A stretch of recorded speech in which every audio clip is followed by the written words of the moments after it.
Movie का start future से होता है, जहां पर एक एस्ट्रॉयड धरती की ओर आगे बढ़ रहा होता है और अगर ऐसा होगा तो धरती पर से मानव जाति खत्म हो जाएगी। इसीलिए सभी देशों ने मिलकर यूएनएमएस नाम का प्रोजेक्ट शुरू किया, जिसे चाइनीज गवर्नमेंट लीड करती है, जिसका काम लूनार सरफेस पर एक बेस बनाना है और वहां पर न्यूक्लियर मिसाइल रखना है, जिससे जब भी कोई एस्ट्रॉयड धरती पर आ रहा हो तो ये मिसाइल उसे नष्ट कर सके और बाकी के छोटे छोटे टुकड़े मून पर गिर जाए। ये सभी मिलकर उस एस्ट्रॉयड को नष्ट करने में कामयाब हो जाते हैं और सब लोग खुश हो जाते हैं। साथ ही हमें प्रोजेक्ट मेंटेनेंस करने वाले डुगु यू को दिखाया जाता है, जो कमांडर चिंग का स्वागत करने जा रहा है, क्योंकि उसी ने वो न्यूक्लियर मिसाइल लॉन्च करके धरती को बचाया है। यहाँ पर हमें यह भी पता चलता है कि यू अपने कमांडर चिंग को बहुत ही चाहता है, मगर यू काफी आलसी है, इसीलिए चिंग उसे उसके रूम में भेज देती है। तभी सबको रिपोर्ट मिलती है कि उसके न्यूक्लियर मिसाइल की वजह से एस्ट्रॉयड के टुकड़े लूनार सरफेस पर गिरने वाले हैं और वो सीधा लूनार स्टेशन पर गिरने वाले हैं। ये सुनकर चिंग सभी को खबर करती है और सभी को एस्केप पोर्ट में जाने के लिए कह देती है। यू अपने ख्यालों में खोया हुआ है और गाने सुन रहा है, इसलिए वो बाहर क्या हो रहा है ये जान नहीं पाता। वो जब बाहर देखता है तो सारे रॉकेट लॉन्च हो चुके थे, मगर एक रॉकेट अभी लॉन्च नहीं हुआ है और जिसे चिंग चला रही है। यू फिर रोवर लेकर वहां से निकलकर तेजी से जाने लगता है, मगर रास्ते में एक गड्ढा आ जाता है और यू उसकी सरफेस पर टकरा जाता है। अब चिंग रॉकेट लॉन्च कर देती है और जब यू ऊपर आता है तो चिंग का रॉकेट भी लॉन्च हो चुका था और तभी वो एस्ट्रॉयड के टुकड़े भी लूनार सरफेस पर टकराने लगते हैं, जो यूएनएमएस बेस को तोड़ने लगते हैं और यू भी उससे बचने की कोशिश करता है और वो लूनार स्टेशन पर जाने लगता है। मगर तभी एक एस्ट्रॉयड यू के ऊपर गिर जाता है और वो वहीं पर बेहोश हो जाता है। तभी एक मैसिव एस्ट्रॉयड को हम लूनार सरफेस के ऊपर से धरती पर जाते हुए देखते हैं। जब यू होश में आता है तो वो अपनी टीम को गालियां देता है, क्योंकि उसी ने यू को पीछे छोड़ दिया था। अब वो देखता है एक बड़ा एस्ट्रॉयड धरती से टकरा गया है और तभी एक बड़ा ब्लास्ट होता है और धरती का कई हिस्सा उस एस्ट्रॉयड की वजह से खत्म हो जाता है। यू वापस लूनार स्टेशन में आ जाता है और वो धरती से कांटेक्ट करने की कोशिश करता है, मगर कोई जवाब नहीं आता। काफी दिन बीत जाते हैं और अब यू भी ये मान लेता है कि अब धरती पर कोई बचा नहीं है, यानी कि सारे ह्यूमन खत्म हो चुके, सिर्फ यू ही एक लूनार सरफेस पर बच गया है। और इस बात के लिए यू बहुत ही परेशान और दुखी हो जाता है। इसमें एक खुशी की बात ये थी कि यू के पास अगले 80 साल के लिए खाना था। अब यू कमांडर चिंग के रूम में जाता है और उसकी तस्वीर के साथ डेट करता है और उस तस्वीर को किस करता है। लगातार अकेले रहने की वजह से ये बावरा हो गया है। तभी हमें धरती के बचे हुए लोगों को दिखाया जाता है, जहाँ पर उनमें चिंग भी होती है। अब वो सभी एक अंडरग्राउंड बेस में लूनार स्टेशन को देख रहे और यू चिंग के फोटो के साथ देखते हैं। तभी चेयरमैन कहते हैं हमें यू के साथ कांटेक्ट करना चाहिए ताकि हमें भविष्य में आने वाले एस्ट्रॉयड से बचाने के लिए उसे कह सके। अब प्रॉब्लम ये थी कि एस्ट्रॉयड की वजह से सारे कम्युनिकेशन सैटेलाइट टूट चुके हैं। लूनार स्टेशन में यू एक फूड के पैकेट को देखता है जिसे उसने नहीं खाया और उसे पता है इस स्टेशन में उसके अलावा कोई नहीं है। तभी उसे स्टोरेज रूम से कुछ आवाज आती है और यू स्टोरेज रूम में पहुंच जाता है। तब वो दीवार पर लेडी के साया जैसा कुछ देखता है और इसे देखकर यू थोड़ा स्टाइल में आ जाता है। आखिरकार वो स्टेशन में अकेला नहीं है। तभी वो जब उसके पास जाता है तो उसे पता चलता है कि वो कोई लेडी नहीं बल्कि एक कांगारू है जिसका नाम कोंग है, जो स्टोरेज का खाना खा रहा है और यू बहुत ही चौंक जाता है। दरअसल यू की टीम ने कोंग को लूनार स्टेशन में एक्सपेरिमेंट के लिए लाया और उस पर रिसर्च चल रही थी। यू एक शॉवेल ले आता है और कोंग को डराने की कोशिश करता है, मगर कोंग उसे आसानी से मोड़ देता है और यू को बाहर निकाल देता है। अब यू ये जान लेता है कि वो फाइट में कोंग से जीत नहीं सकता, इसलिए वो फीमेल कांगारू बन के अंदर जाता है। मगर थोड़ी देर में कोंग जान लेता है कि वो ही यू है और उसे किक करता है। अब यू एक गन ले आता है और कोंग को मारने लगता है, मगर थोड़ी ही देर में गोली खत्म हो जाती है और कोंग फिर से यू को मारता है। थोड़ी देर लड़ने के बाद वो दोनों थक जाते हैं और नीचे गिर जाते हैं। तब यू ये नोटिस करता है कि कुछ सिग्नल धरती से आ रहे हैं और ये देखकर वो काफी खुश हो जाता है। आखिरकार धरती पर अब भी कोई लोग जिंदा है।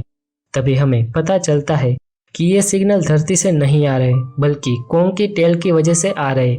यू कोंग को बताता है कि अब भी धरती पर जाने का चांस है और 200 दिन बीत जाते हैं। यू ये सीख लेता है कि कॉन्ग के साथ कैसे रहना है। अब वो एक अपोलो 18 के बारे में जानता है जिसका एक स्पेसशिप यहाँ पर छूट गया है। वो उसका इस्तेमाल करके वापस धरती पर जा सकता है। अब यू उसे देखने जाता है तो उसे पता चलता है कि वो स्पेसशिप सिर्फ 20 पाउंड ही कैरी कर सकता है और अब उसे कुछ करना होगा जिससे स्पेसशिप के कैरी करने की कैपेसिटी बढ़ जाए। और वो जानता है कि लूनर सरफेस की दूसरी साइड पर एक न्यूक्लियर मिसाइल रॉकेट है जो ये काम कर सकता है। और अब यू सारा जरूरी सामान लेकर कॉन्ग को अपने साथ लेकर मिसाइल को लेने चला जाता है। उसे पता था कि सफर काफी लंबा है क्योंकि वो मिसाइल स्टेशन के दूसरी साइड पर है। धरती पर कमांडर चिंग ये देख रही है क्योंकि उसे पता है वो व्हीकल सिर्फ सोलर पावर से ही चलता है और लूनर सरफेस पर सनलाइट सिर्फ 14 दिन के लिए ही होती है जो कि पर लूनर साइकिल के हिसाब से होती है, यानी कि उस व्हीकल सिर्फ 6500 किलोमीटर ही चल सकता है। मगर रिसर्च फैसिलिटी तो 8000 किलोमीटर पर है। अगर यू की कार रात में नहीं चली तो वो ठंड की वजह से जम जाएगा और मारा जाएगा। तभी चिंग को पता चलता है कि यू तो उल्ट डायरेक्शन में जा रहा है। उसका प्लान सन का पीछा करना है जिससे उसे मिशन पूरा करने में 41 दिन मिलेंगे, मगर उसे दिन के सिर्फ 4 घंटे ही सोना होगा। अब सिर्फ 4 घंटे सोने की वजह से यू को इल्यूजन होना स्टार्ट हो जाता है, मगर कॉन्ग हमेशा उसे एंटरटेन करता है और काफी दिन बाद वो रिसर्च फैसिलिटी में पहुंच जाते हैं। अंदर जाने के बाद उसे वो मिसाइल मिलती है और यू उसे नीचे लाता है। तभी कॉन्ग वहां पर सारे बटन दबाने लगता है और उसकी इस हरकत की वजह से यू कॉन्ग को एक ट्रंक में बंद कर देता है ताकि उसका सफर पूरी आसानी से बीत जाए। अब सफर में काफी गड्ढे थे इसलिए वो जोर से गाना सुनने लगता है। रास्ते में पीछे का ट्रंक जिसके में कॉन्ग है वो गाड़ी से अलग हो जाता है और ये बात का पता यू को नहीं चलता। काफी आगे निकल जाने के बाद यू को पता चलता है कि उसने कॉन्ग के ट्रंक को पीछे छोड़ दिया है और अब उसे डिसाइड करना होगा कि वो कॉन्ग को वापस लेने जाएगा और या तो वो स्टेशन पर जाएगा।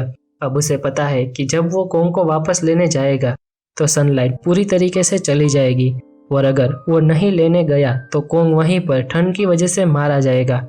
और यू अब ये डिसाइड करता है कि वो कॉन्ग को लेने वापस जरूर जाएगा। कुछ घंटे ड्राइविंग करने के बाद वो फिर से कॉन्ग के पास पहुंच जाता है और कॉन्ग भी उसे देखकर बहुत ही खुश हो जाता है। फिर से वो दोनों स्टेशन की ओर जाने लगते हैं और अब सन भी काफी नीचे चला गया है और यू की इतनी कोशिश के बावजूद वो स्टेशन पर नहीं पहुंच पाएंगे। अब यू कार को बैटरी पर चलाने लगता है और हीट के सारे डिवाइस ऑफ कर देता है ताकि बैटरी पर सिर्फ कार ही चल सके। और अब पूरी बैटरी खत्म हो जाती है। वो स्टेशन से सिर्फ 55 किलोमीटर दूर रह जाते हैं और अब यू के पास 3 घंटे की ऑक्सीजन बची होती है और अब वो मौत का इंतजार करने लगता है। तभी उसे एक आइडिया आता है जब वो देखता है कि कॉन्ग रोशनी के पीछे जाता है। वो दरवाजे को तोड़कर बाहर आता है और दरवाजे को कॉन्ग से बांध देता है, जिसके बाद वो टॉर्च को चालू करता है और कॉन्ग के आगे मारता है। कॉन्ग तेजी से चलने लगता है और यू भी उसके पीछे चलता है। रास्ते में एक गड्ढा आता है मगर कॉन्ग जंप करता है और तब यू सूट के गैस को छोड़ता है जिससे उसे बूस्ट मिलता है और वो सामने पहुंच जाते हैं। वो बेस पर आ जाते हैं और धरती पर सभी लोग खुश हो जाते हैं। यू भी उस रॉकेट को चेक करता है और उसे तैयार करता है ताकि वो वापस धरती पर जा सके। तभी एक बड़ा एस्ट्रॉइड धरती पर आने के लिए निकल जाता है और यू तभी सिग्नल को नोटिस करता है, मगर इस बार यू को पता चल जाता है कि वो सिग्नल धरती से नहीं बल्कि कॉन्ग की वजह से हो रहे। अब वो बहुत ही दुखी हो जाता है और मिशन को भी एबॉर्ट कर देता है। अब धरती के लोग चुपचाप ये नहीं देख सकते, इसीलिए वो एक आइडिया निकालते हैं और सभी एक जगह पे मिलकर टॉर्च को मून की तरफ चालू करते हैं, जिसे यू भी नोटिस कर लेता है और फिर से मोटिवेट हो जाता है। अब उसका कनेक्शन धरती से हो जाता है और चिंग को भी वो बताता है वो इस मिशन पर सिर्फ उसके लिए ही आया था और चिंग भी उसे माफी मांगती है उसे वहीं पर छोड़ने के लिए। अब वो टीम यू को मदद करती है और स्पेसशिप को तैयार करवाती है। स्पेसशिप तैयार होने के बाद कॉन्ग और यू उस रॉकेट में बैठ जाते हैं और मून की ऑर्बिट से निकल जाते हैं। फिर धरती के सारे लोग खुश हो जाते हैं और यू लूनार सैटेलाइट तक पहुंच जाता है और एस्केप पोर्ट में जाने लगता है। तभी यूएनएमएस के हेड चिंग को बताते हैं कि एक मैसिव एस्ट्रॉइड धरती पर आ रहा है और उसे सिर्फ यू ही नष्ट कर सकता है क्योंकि उसके पास आखिरकार न्यूक्लियर मिसाइल भी है, मगर उसमें उसकी जान चली जाएगी। अब चिंग उसे बताती है और यू भी उस बात के लिए मान जाता है। धरती पर सारे लोग छुप जाते हैं और यू कॉम को पोड में बिठाकर धरती पर भेज देता है और खुद एस्ट्रॉइड के पास जाने लगता है।